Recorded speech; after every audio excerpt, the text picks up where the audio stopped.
야곱은 이스라엘로 이름이 바뀌었습니다. 이스라엘로 이름이 바뀌었다는 것은 하나님을 온전히 신뢰하고 말씀으로 세상을 이기는 사람으로 살겠다 하는 고백과도 같습니다. 그러나 야곱의 자녀들, 야곱이 이스라엘로서 살아가기 시작할 때에 야곱의 자녀들의 모습을 보니까 그들은 달랐습니다. 예전 야곱의 모습과 같이 육신을 따르는 자세, 삶의 모습이었습니다. 야곱의 자녀들은 그 야곱의 딸 디나의 강간 사건으로 말미암아서 자신들의 분노를 터뜨렸고 결국 하나님의 언약을 거짓말로 사용하여서 세겜 사람들을 죽이고 약탈하였습니다. 이러한 일들이 있고 나서 야곱은 세겜의 친족들과 주변 부족들로 인해서 야곱의 가족들이 다 죽게 될까봐 두려워할 때 하나님께서는 베델로 올라가서 제단을 쌓아라고 말씀하셨습니다. 야곱은 이 의미를 알았습니다. 베델은 환난 날에 자신을 보호하시고 함께 하시겠다고 약속하신 장소였기 때문입니다. 이제 야곱은 베델로 가는 동안 하나님께서 자신을 보호하시고 함께 하신다는 것을 믿고 하나님께서 주신 가족들을 언약 앞에 세우기 위하여 우상을 버리고 몸과 옷을 깨끗이 하게 하였습니다. 야곱이 하나님을 믿고 베델로 올라갈 때에 하나님께서는 주변 사람들에게 두려움을 주셔서 야곱이 해치당하지 않도록 붙잡아 주셨습니다. 그리고 베델에서 하나님 앞에 예배 드릴 때 하나님께서는 이 야곱의 자녀들의 그 죄악을 야곱, 이스라엘 안에서 받아주시고 또한 야곱을 이스라엘이라고 다시 확신시켜 주시면서 하나님께서 주신 복 안에 있음을 말씀해 주셨습니다. 이 일들을 통해서 야곱은요, 하나님께서 자신을 복 주시겠다고 약속하신 대로 이스라엘로, 자신의 연약함 가운데서도 이스라엘로 받아주신다는 것을 확실히 마음속으로 믿게 되었습니다. 자기 자신만 믿은 것이 아니라 자기에게 있어지는 하나님께서 자신을 돌보시고 자신을 붙잡아 주시는 모습을 통해서 나의 자녀들도 비록 지금은 예전의 나와 같은 죄악된 모습이지만 하나님께서 약속 안에 붙잡아 주실 것을 확신하게 됩니다. 이제 이 모든 것을 확신하게 되자 야곱의 삶이 좀 더 달라지게 됩니다. 야곱은 약속을 이루시는 하나님만을 소망하면서 하나님께서 말씀하신 말씀대로 살겠다라고 결심하고 이제 그 결심을 실천하기에 이르는데 그 결심을 실천하는 모습이 바로 아버지 이삭이 살고 있는 헤브론으로 가자라고 하는 것입니다. 헤브론으로 간다고 할 때에 사실 성경을 읽어가면서 왜 진작 헤브론으로 가지 않았을까?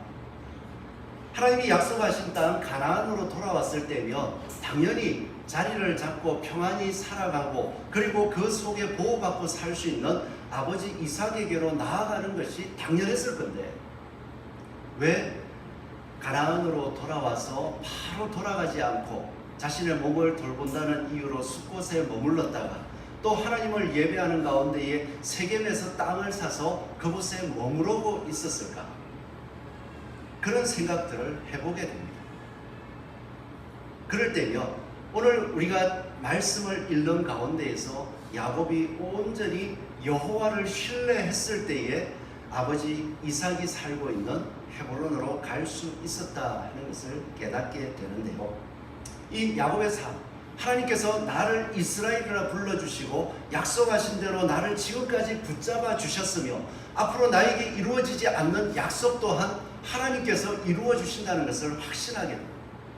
그렇게 될 때에 그의 삶 속에서는 항상 믿음의 삶을, 믿음의 유익을 우선으로 하는 선택을 하기 시작하더라는 것입니다. 야곱이 살아갔던 이 헤브론으로 나아가는 삶을 통해서 우리의 삶 또한 믿음의 유익을 우선으로 하고 또 그 약속을 바라보면서 모든 삶의 순간순간마다 하나님의 약속을 드러내는 저와 여러분이 되기를 소원합니다. 자, 야곱이 헤브론으로 갔습니다. 헤브론은 하나님께서 아브라함에게 약속하셨고 또한 그 약속을 바라보면서 아브라함이 거주했던 땅이요, 그 약속을 동일하게 바라보았던 이삭이 거주하고 살고 있는 땅입니다. 베델에서 전능하신 하나님, 아브라함에게 약속하신 것을 이루시고 이삭에게 약속하신 것을 이룰 뿐만 아니라 너에게도 그 약속을 이룰 수 있는 분이라는 것을 보여주셨고, 그것을 믿었을 때에 야곱은 드디어 아버지가 있는 것이 어떤 의미가 있는지를 깨닫게 되었습니다. 그러할지라도 한 가지 고민이 있어요. 사실 베델에서 전능하신 하나님을 만났다면 베델에 거주해도 되지 않을까요? 베델에 거주하면서 전능하신 하나님께서 너희 자녀들을 지키고 보호하실 것이라고 약속하셨고 자신의 삶 또한 지키시고 보호할 거라고 약속하셨으니까 그곳에 머무르면서 번성할 수 있지 않을까요? 그런데 이렇게 떠나갔던 것들을 생각해 보면은 이삭의 마음속에는 하나님의 보호하심을 믿지만 여전히 약간의 두려움은 있었던 것 같아요. 주변 부족들이 하나님의 은혜로서 잠잠히 있지만은 이곳에 계속 살 때에 그 주변 부족들이 야곱에 대하여서 대항하고자 하는 마음들을 생각해 볼 때 좀 부담감이 생기는 거예요. 우리 살아갈 때 그렇잖아요.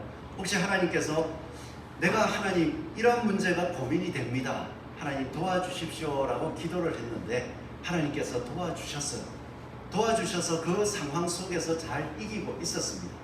그러면은 우리가 살아갈 때면 하나님은 어떤 상황이 돼도 나를 붙잡아 주실 거야 하고 확고해지는 이 믿음 위에 서기보다는 믿음 위에 서서 살아가지만 여전히 주변의 모습들을 보면서 조금 불안감이 있어요. 그러한 것들을 동일하게 생각해 볼 때 야곱은 아니다, 하나님이 도와주셨지만, 하나님이 이곳 베델에서 말씀하셨지만 아버지 이삭에게 함께 하셨고 이삭과 함께 약속을 이어가게 해주시는 그 하나님께서 함께 붙잡아 주시는 그 땅으로 가야겠다. 그래서 믿음 안에서 살아갈 때 하나님이 더 안전히 보호해 주실 것이라고 확신을 가지고서 그 땅을 떠나게 됩니다. 또 한 가지 생각해 볼 게 있습니다. 야곱의 자녀들이거든요. 야곱은 베델에서 믿음을 가지고 살아가지만 그 자녀들의 모습을 살펴보니까 세겜에 거주하면서 자녀들이 가졌던 마음들은요, 야곱처럼 여호와 하나님을 섬기면서 여호와 하나님을 따르겠다는 마음이 아니고 세상 사람들처럼 누가 나를 건드리면 내 힘으로 그들과 싸워 이기겠다는 생각을 가지고 살아가고 있었습니다. 야곱이 바라볼 때 그것은 하나님 안에 사는 모습이 아니라 하나님 앞에서 쓰러질 모습입니다. 그러기에 이 땅에서 계속 약간의 불안감을 가지고 살아가느니 내 자녀들에게 아버지 이삭이 하나님을 섬겼던 모습, 그리고 이삭과 함께 하나님을 바라보며 함께하는 사람들과 살게 해줘야겠다, 자녀들을 위하여서 그 결정을 하였을 수 있습니다. 그렇게 볼 때 야곱은 베델에서 헤브론으로 떠나는 게 더 유익한 것 같아요. 그런데 오늘 말씀을 계속 읽어보면 또 고민되는 게 있습니다. 헤브론으로 떠나갈 때에 이제 조금 있으면 오늘 읽었던 본문 가운데에서 야곱이 가장 사랑했던 아내 라헬이 있거든요. 그 라헬이 조금 길을 가는 가운데에 아이를 낳게 됩니다. 그렇다면 지금 헤브론으로 떠나자라고 결정할 때에 이 라헬은 아이를 임신하고 있는 상태라는 거예요. 임신하고 있는 상태에서 헤브론까지 험한 길을 걸어간다면 이 라헬에게 위험할 수도 있겠다라는 염려도 있습니다. 그러기 때문에 헤브론이라는 믿음의 증거를 바라보지만 여전히 라헬이 임신을 하고 아이를 낳기까지 길을 움직인다는 것은 위험하니까 좀 나중에 가자, 라헬이 애를 놓고 애가 다 안전하게 클 때 한 3살, 4살 될 때까지 한 3, 4년을 더 머물다 가자, 그렇게 생각할 수도 있을 것입니다. 그럼에도 불구하고 야곱은 그 당시의 현실 속에서 하나님 앞에서 살아가는 가장 좋은 삶을 선택하고 위험 또한 감수하기로 하였습니다. 그리고 또 하나의 제가 가장 유심히 살펴보는 것은요, 야곱이 선뜻 이삭에게로 나아가지 않았던 것을 생각할 때에 자신의 마음속에 있는 아버지에 대한 상처입니다. 이삭 밑에서 약 70년간을 살아가면서 아버지가 첫째인 몇 초는 아니겠죠. 몇 분 전에 태어난 형인 에서만을 사랑했던 모습을 계속 지켜봤어요. 아버지 나도 사랑받고 싶어요 하면서 야곱 또한 아버지 마음에 들려고 뭔가 하지 않았겠습니까?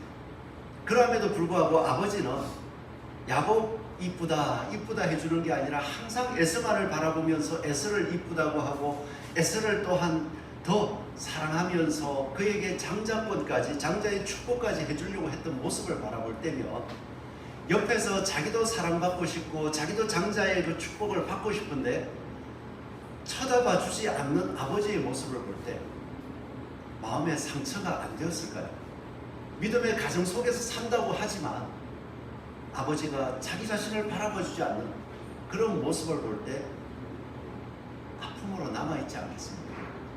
그리고 자신이 성장하여서 가족을 이루고 이제 하나님께서 나에게 나타나신다.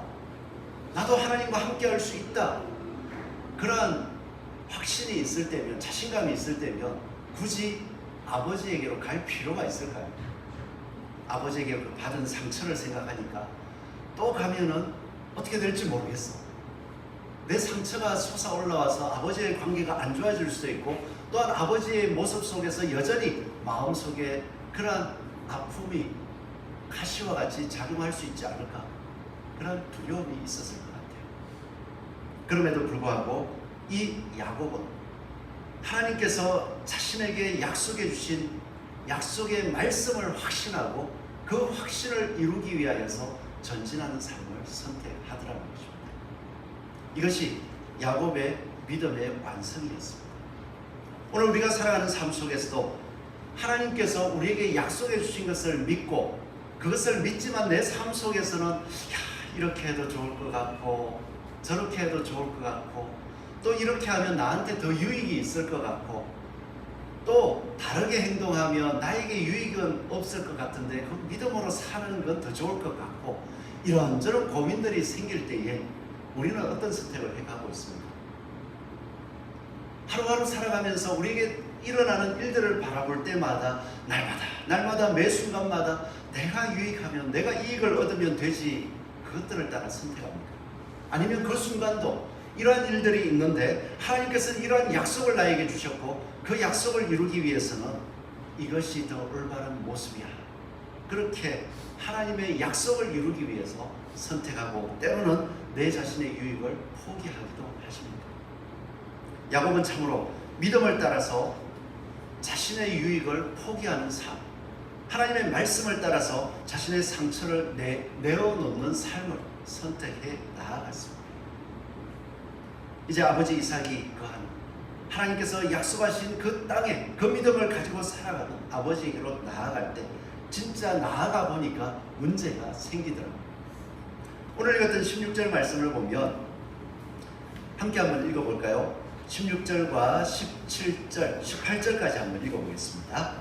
시작. 그들이 베델에서 길을 떠나 에볼에서 이르기까지 얼마나 거리를 들 곳에서 라헬이 해산하게 되어 심히 고생하여 그가 난산할 즈음에 산파가 그에게 이르되 두려워하지 말라. 지금 내가 또 등남하느니라 하매 그가 죽게 되어 그의 혼이 떠나려 할 때에 아들의 이름을 베노니라 불렀으나 그의 아버지는 그를 베냐민이라 불렀다. 야곱은 아버지 이삭이 거주하는 헤브론을 향해 가고 있습니다. 어떻게 보면 하나님의 말씀을 더 이루기 위해서 나아가는 길인데요. 라헬이 임신해 있는 가운데 그 길을 가기로 했습니다. 그러면 지금 일반적으로 많은 성도님들과 대화를 해볼 때 이런 상황이면 하나님 약속을 따라서 어떻게 보면 힘든 길을 시작했으면 하나님이 보호해 줘야 되는 거 아니냐. 라헬이 아이를 가지고 있지만 믿음을 따라 하나님이 약속하신 그 약속을 이루기 위해서 전진해 갈 때면 하나님이 더 보호해 주셔서 라헬이 순산하고 자녀를 진짜 쉽게 얻게 되어야 될 것이 아니냐, 이런 기대를 하는 것이 당연할 거예요. 그런데 오늘 말씀을 볼 때에 라헬이 해산하게 되어 심히 고생하여 그가 난산이라고 합니다. 난산. 아이를 낳으려고 하는데 너무 힘든 거예요. 애가 태어나지를 않는 큰 아픔 속에서 신음하고 고통당하다가 아이가 태어났지만 그 엄마가 너무나도 힘이 들고 지쳐서 그렇게 죽게 되는 모습이 기록되어 있습니다. 이럴 때 야곱은 그 아픔을 어떻게 감당할까요? 아이가 태어난 기쁨은 있지만은 그 자신이 가장 사랑했던 라헬이 하나님의 말씀을 따라 나아가는데 죽게 되었습니다. 그 순간에 자책이 안 될까요? 좀 이따가 갈 걸. 베델에 좀 머물다가 갈 걸. 내가 괜히 빨리 가자고 해서 하나님의 약속을 따라 나아가자고 해서 라헬이 죽게 됩니다. 자책하지 않을까요? 또 그리고 반대로 하나님 좀 지켜주시지, 왜 이 라헬이 죽게 됩니까? 그래서 어떤 학자들은 이렇게 이야기하더라고요. 라헬이 죽게 된 것은 처음 야곱에게서 결혼해가지고 아이를 낳기를 원할 때 애가 안 태어나고 자기 언니 레아에게는 애가 잘 태어나니까 나로 아이를 낳게 하라, 그렇지 않으면 내가 죽겠노라, 그 말 잘못해서 그렇다, 그렇게 얘기하기도 하더라고요. 또 그리고 더 나아가서 이제 아버지의 집을 떠날 때에 드랍이 우상을 훔쳐왔습니다.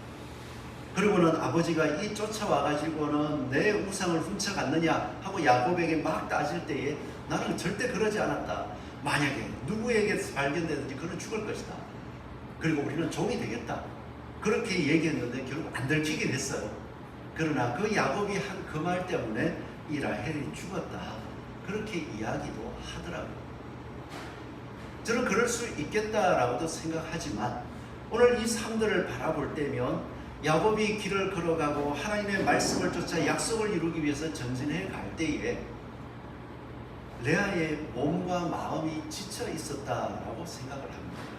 왜냐하면 아이를 임신했을 때 디나가 강간당하고 세겜 사람들을 죽이는 가운데 죽을 수 있다는 두려움 속에서 계속 지치는 상황, 힘든 상황 속에 계속 걸어갔으니까 어렵고 힘든 길, 또 아이를 임신한 가운데 그 고된 길을 걸어갔기에 육신이 쇠약해져 있다가 난산이 되어서 죽었다, 그렇게 생각합니다.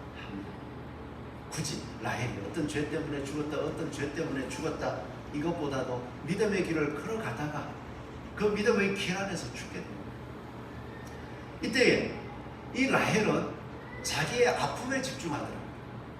내가 이 연약한 몸을 가지고서 아이를 낳다가 하나님이 주신 복이지만 너무나도 힘들고 내가 죽게 되었고, 또한 이 슬픔, 그 슬픔을 바라보면서 아이의 이름을 베노니라고 불렀습니다.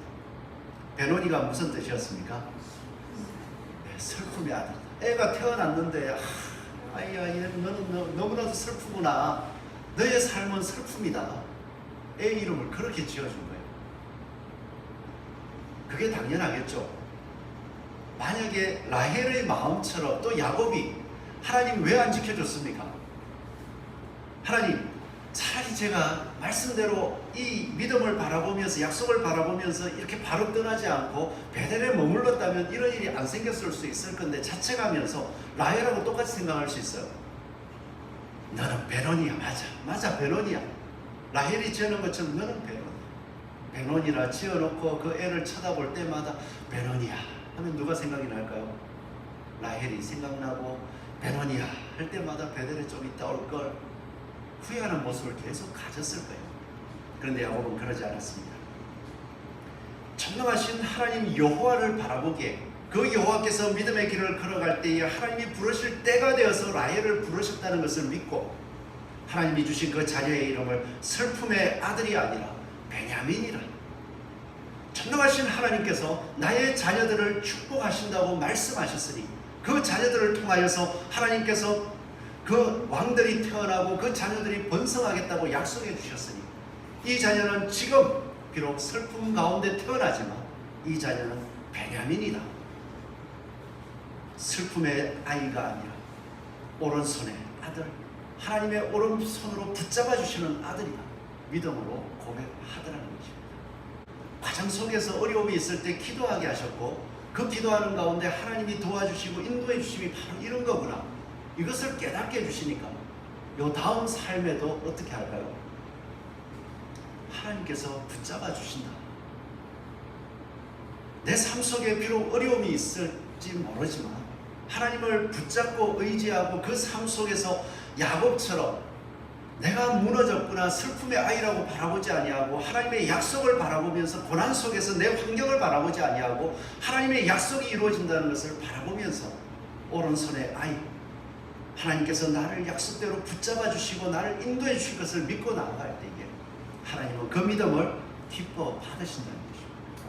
그리고 또한 전능하신 하나님이 약속하여 주신 대로 그 이루어 주실 것을 믿는 믿음을 가진 사람은요, 그 믿음의 걸음을 걸어갈 때에 야곱처럼 어려운 일을 만나며 그 상황 속에서 라헬을 잃었다는 아픔, 그리고 그 불쌍하게 태어난 아이의 모습을 바라보는 것이 아니라 그 순간도 저는 하나님 앞에 고백한 대로 전능하신 하나님을 바랍니다.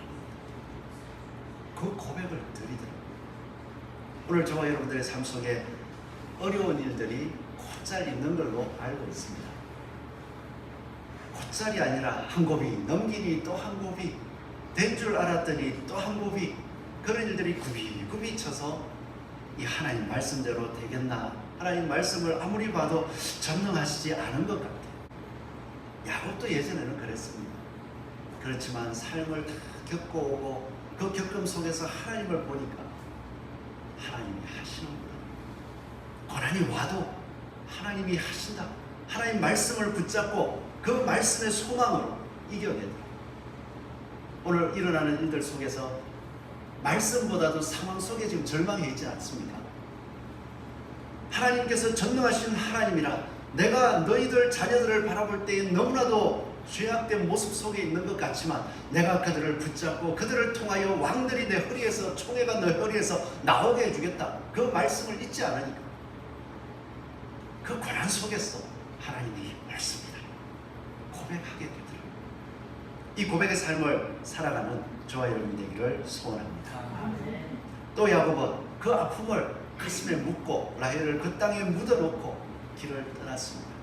길을 떠나면서 이제 쉴 때가 되어서 그 가축들을 돌봐야 되니까 또 잠깐 멈추어서 에델 망대를 지나가지고 장막을 또 딱 쳤습니다. 장막을 쳐서 그곳에서 양들을 돌보고 가축들이 잠시 쉼을 얻는데 또 문제가 생겼습니다.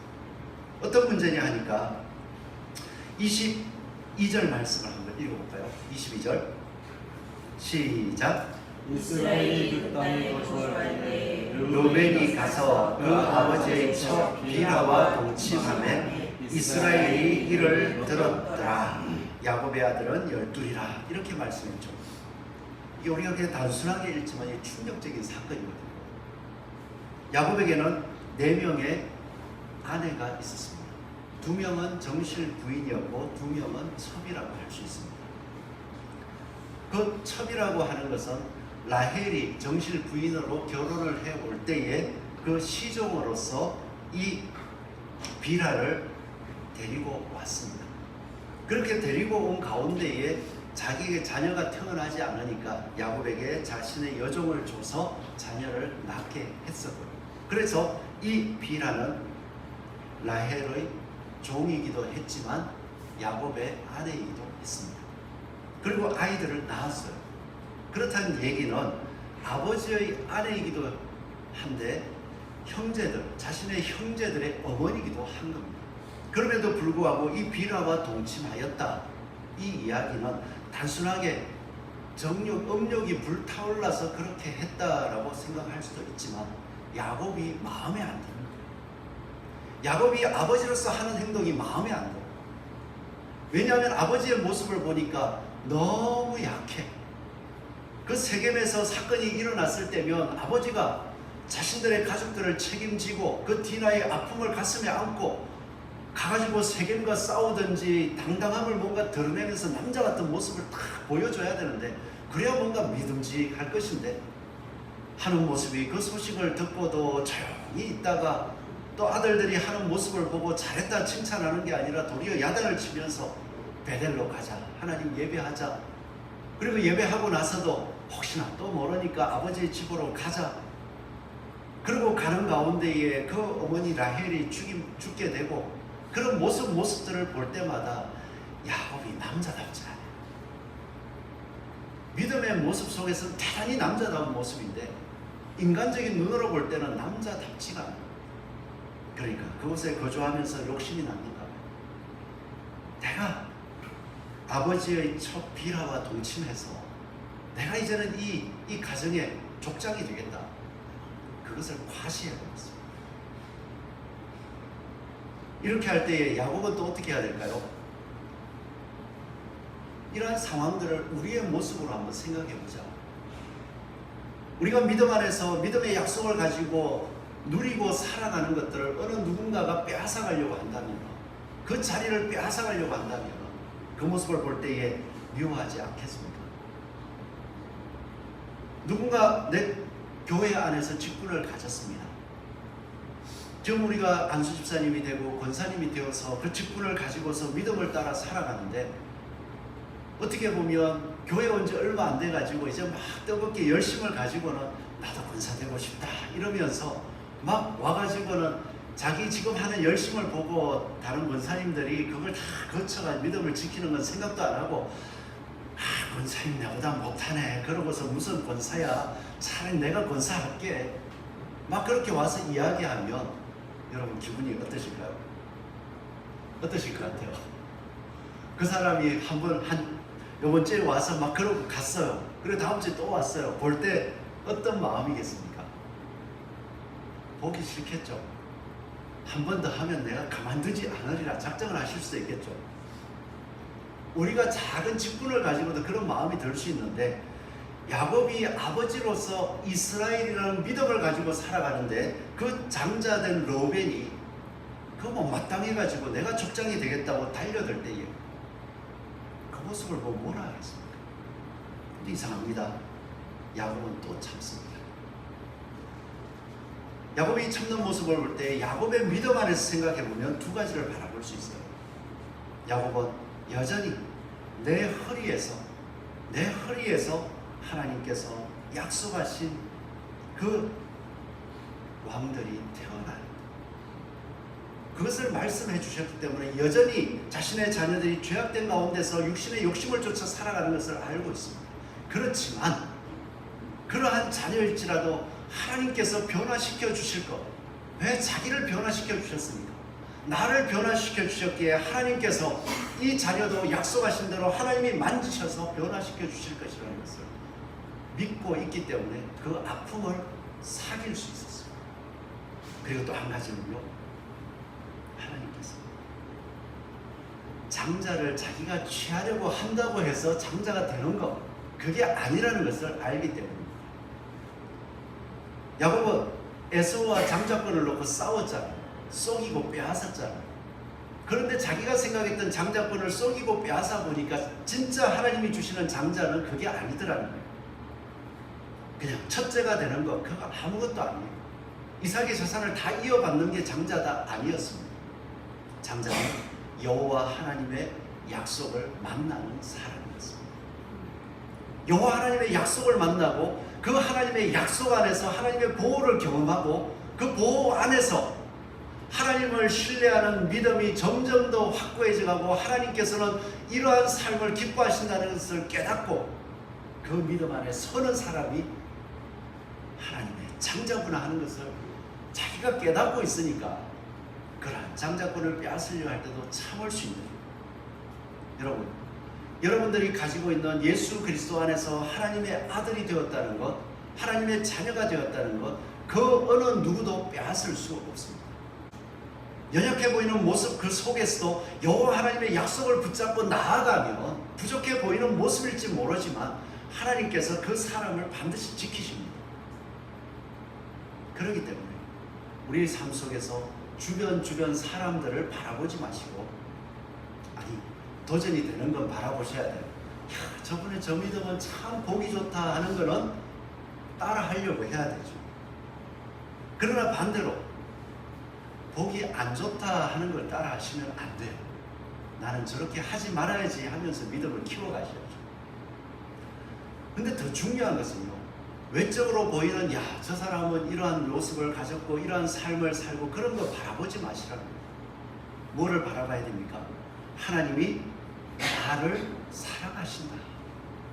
하나님이 나를 사랑하셔서 하나님의 약속을 나에게 주셨고 예수 그리스도로 말미암아 하나님의 자녀를 삼아 주셨으며 그로 말미암아 예수님께서 죽음을 깨치시고 부활에 이르신 것처럼 우리도 결국 죽게 될지 모르나 예수님이 약속하신 그 부활의 변화된 모습으로 이루어질 것이라는 것. 그거 하나 소망할 수 있는, 그거 붙잡고 나아갈 수 있는 것. 그게 바로 하나님의 장자입니다. 우리의 모든 삶 속에서 이 야곱처럼 하나님의 장자로서 살아갈 수 있는 저와 여러분 되기를 소원합니다. 다들 부르셨다는 거예요. 예수 그리스도를 믿는 믿음과 부활을 소망하면서 그 믿음을 부활을 반드시 이루어질 것이라는 소망 속에서 하나님 말씀, 진짜 선으로 악을 이기는 싸움들을 해나가면 하나님이 붙잡아 주신다는 것입니다. 야곱은 약속을 바라보기에 그 로벤의 장자의 악행 속에서 하나님의 약속을 바라보고 인내할 수 있었습니다. 저와 여러분들의 삶 속에서 하나님의 장자입니다. 그러기에 악을 악으로 대항하기보단 악 안에서도 하나님의 약속을 소망하고 선으로 이겨나갈 수 있는 저와 여러분이 되기를 소원합니다. 이제 온전한 믿음을 가지게 되니까 하나님이 약속하셨던 그 소망을 가지고 아버지와 할아버지가 거주했던 땅 헤브론으로 나아갈 때에 마음의 아픔이 믿음 안에서 이해되게 되더라고요. 오늘 말씀을 보면 27절 말씀입니다. 야곱이 기랏 아르바의 마므레로 가서 그의 아버지 이삭에게 이르렀으니 기랏 아르바는 함께 읽어볼까요? 곧 시작 아브라함과 이삭이 거류하던 헤브론이더라. 땅을 이야기하는데 야곱이 그냥 헤브론에 가서 거주하였더라, 이삭의 아버지의 집에 도착했더라 라고 이야기할 수 있지만 기랏 아르바는 곧 아브라함과 이삭이 거류하던 헤브론이었더라. 아브라함과 이삭이 거주하던. 아브라함과 이삭의 삶은 완전했습니까? 완전하지 않았습니다. 아브라함도 참 나약한 모습이었어요. 분명히 힘이 있었는데 자신의 집에서 길리온 315인을 데리고서 싸움해서 이길 수 있는 사람이었는데 아비멜렉이 자기 아내를 빼앗아가려고 할 때에도 말도 못하고 빼앗기고요. 또 애굽에 내려갔을 때 애굽 왕이 자기 아내를 빼앗아가려고 할 때 말도 못하고 빼앗기고요. 어떻게 보면 너무 바보 같은 삶입니다. 또 이삭을 보니까 이삭도 하나님이 약속하신 땅 약속을 바라보면서도 참 바보 같아요. 자신의 아내를 그 아비멜렉이 바라보면서 이 여인이 누구냐 했더니 아버지처럼 제 아내입니다가 아니라 제 누이입니다. 그렇게 이야기하고 참 연약해요. 자신이 힘들여서 하나님께서 주신 그 우물, 하나님께서 물을 얻게 하시고 우물을 팠더니 그 땅에 사는 사람들이 와서 쫓아와서 뺏어갑니다. 뺏어가는데 뺏어가면 싸워서 지켜야죠. 그런데 뺏깁니다. 뺏기고는 물러나서 또 수고하고 땅을 팝니다. 그랬더니 또 뺏어갑니다. 그러할지라도 하나님께서 내가 수고하면 하나님이 물을 주신다는 것을 믿고 계속 해나가다 보니까 그곳에 인정을 받고 평화를 얻었죠. 그런데 중요한 건 뺏기는 삶을 보니까 바보 같은 거예요. 그 순간 참을 수 있습니까? 참을 수가 없습니다. 자신이 야곱이 아버지 밑에서 살아갈 때 아버지의 그 모습을 보니까 하나님을 믿는다 하면서 너무 답답한 거예요. 나는 하나님을 믿으면 그래 안 살 거야. 나는 하나님을 믿으면 나는 아버지처럼 그렇게 바보처럼 안 하고 하나님을 믿고 뭔가 내가 해볼 거야. 싸워볼 거야. 그런 생각이 있었습니다. 그런데 자신이 하나님의 복을 받고 하란에 가보니까 어떻습니까? 하란에 가보니까 싸워볼 거라고요. 도리어 썩임을 당했죠. 또 자기의 그 품삯을 얻기 위해서 정해놓았더니 그걸 쏘기는데 그걸 장인어른 라반 외삼촌 라반 막 이래 해가면서 왜 빼앗아갑니까? 정당한 걸 주십시오. 싸워보려고 했는데 싸우지도 못해서 매번 어떻게 했습니까? 그냥 당한 거예요. 그리고 세겜에 이르렀을 때 자신의 딸이 그렇게 안 좋은 일을 당했는데도 싸우자가 아니라 그냥 하나님 앞에 엎드려가 하나님 어떡할까요? 이 땅에서 살아가야 되는데 이거 어떻게 해야 됩니까? 베델에 올라가서도 자신의 아내 라헬을 바라보면서 그냥 라헬을 지키기 위해서 나는 이렇게 하겠다 할 수도 있는데 하나님 약속하신 땅으로 가자. 그런 모습을 볼 때면 야곱도 조금 전에 본 로벤처럼 바라볼 때는 답답하죠. 그렇지 않습니까? 가끔 그러실 때도 있더라고요. 저보고 우리 목사님은 너무 유한 것 같아. 잘못된 걸 보면 불러다가 야단을 쳐가 잘못됐다 하고 막 그렇게 해야 되는데 보면 물에 물 탄 듯 술에 술 탄 듯 그런 것 같죠. 여러분들이 우리 목사님은 유합니다 하고 야단을 쳐야 돼 하는 그 야단은 제 마음속에 다 있습니다. 근데 어디 가서 얘기하냐 하면 하나님 앞에 가서 얘기합니다. 혼자 답답하고 속이 터지면은 가끔 이제 집사람에게 풀기도 하고 그러면 또 속상해가지고 미안해가지고 교회 와서 강대상에 와서 기도하면서 하나님 이거 어떡합니까? 야단 쳤다가 도망가면 어떡합니까? 야단 쳤다가 또 시험 들어가지고 그 다음부터 목사님 바라보면서 눈을 도끼 눈을 탁 끼고 그걸 제가 많이 겪어봤거든요. 그거 어떡합니까? 하나님 깨닫게 해주십시오. 그렇게 기도하면서 있다 보면요, 비록 더디지만 되긴 돼요. 근데 저는 그 되는 걸 봅니다. 그때 참고 기도했던 것과 그리고 그 속에서 천천히지만 부딪히지 않고 서로가 은혜를 알아 깨달아 갈 수 있도록 변화되는 그거를 보니까 또 참을 수 있는 거예요. 근데 참다 보니까 참고 기도하고 또 소망을 바라보다 보니까 늘 옆에서 보는 사람들은 답답해요. 그런데요, 야곱이 그 자기의 삶을 보고 러우벤에게 당해보니까 이삭을 이해하겠는 거예요. 이삭의 마음을 이해하겠는 거예요. 그러니 지금까지 70년간 당해왔던 자기의 마음속의 울분과 또 마음속의 아픔이 여호와 하나님을 믿는 믿음 안에서 살아가기를 작정하고 그 믿음의 삶을 살아가는 아버지에게로 나아가다 보니까 아버지에게 당했던 아픔이 이해가 됩니다. 왜? 믿음이 있으니까. 이제는 그 아버지의 그 믿음을 똑같이 바라보게 되니까 저렇게 살아야 되는 거예요. 이해가 되니까 그 아픔이 싹 녹아내리기 시작합니다. 그리고 아버지 앞에 가서 서로 이야기할 수 있겠죠. 이게 마음이 풀린 사람이 이래요. 이제 가끔 저희 이제 아버지하고 이렇게 대화를 해보면은 옛날 얘기가 생각이 나요. 저는. 아버지가 잘 해주지 않았던 거 그런 생각이 나는데 그전에는 이게 풀리지 않으니까 얘기를 안 합니다. 마음속에 다 묻어놓고 그런 척하고 살아요. 근데 이게 풀리고 나니까요, 농담이 돼요. 아버지 그때 그랬잖아요. 왜? 아버지 이제는 그게 이해가 되니까 아버지 그때 그랬잖아요. 같이 농담하면서 같이 웃고.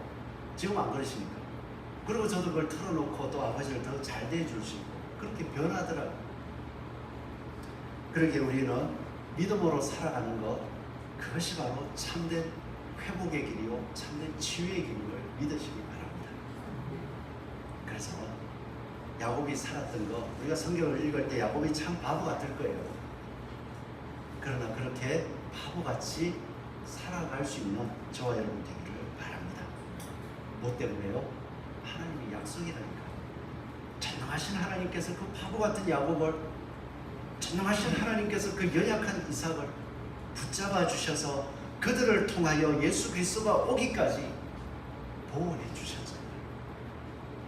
그러니까 죽는다고 하지 마십시오. 하나님이 보호하십니다. 비록 아픔은 있을지 모르지만 그 아픔을 더욱더 숙성시켜서 여호와의 영광이 드러나도록 우리를 사용해 주실 줄을 믿습니다. 기도하겠습니다.